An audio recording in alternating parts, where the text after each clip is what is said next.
ও কত বড় বড় গুনাহগারকে আল্লাহ মাফ করে দিচ্ছেন, আমরা কোন পুকুরের মাছ? কত বড় বড় গুনাহগারকে আল্লাহ মাফ করে দিচ্ছেন। একজনকে আল্লাহ জিজ্ঞেস করছে, তোমার জীবনে কোনো ভালো কাজ আছে? ও আল্লাহকে বলতেছে, আমার জীবনে তো মানে as far as মানে আমি to the extent I can remember, আমি আমার জীবনে আল্লাহ কোনো ভালো কাজ করি নাই। Try to remember. এই হাদিসটা ইমাম নববী ওনার রিয়াদুস সালেহিনের মধ্যে এনেছে।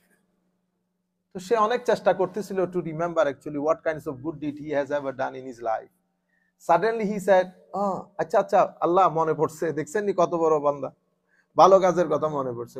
আমি টাকা ধার দিতাম, আই ইউজ টু ল্যান্ড মানি।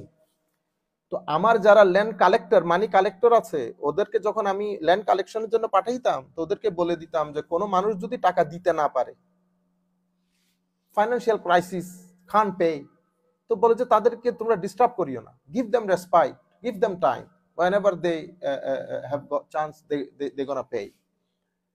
তখন আল্লাহ জিজ্ঞেস করতেছেন, হায় হায়, তো তুমি এটা কেন করতা? কল্লায় গরিব শরীফ মানুষের টাকা দিতে না পারলে আমি ওর জোর করে তো লাভ নাই।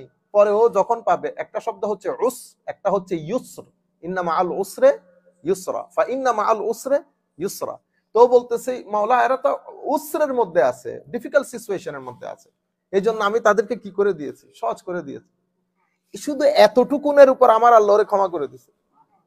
তুই আমার বান্দার প্রতি এত দয়ালু, যা বেটা তোরে ক্ষমা করে দিছে। বুঝতে পেরেছেন? তো আমরা আল্লাহর দরবারে পরিপূর্ণ নিয়তের সাথে, যে আল্লাহ আমি তো আর একেবারে পরিষ্কার হওয়া সম্ভব না, তো আমি তোমার দরবারে পরিষ্কার হওয়ার নিয়ত করে 2 রাকাত সালাতু তওবা পড়তেছি। আল্লাহ আমি আমার সমস্ত গুনার জন্য ক্ষমা চাই তোমার দরবারে।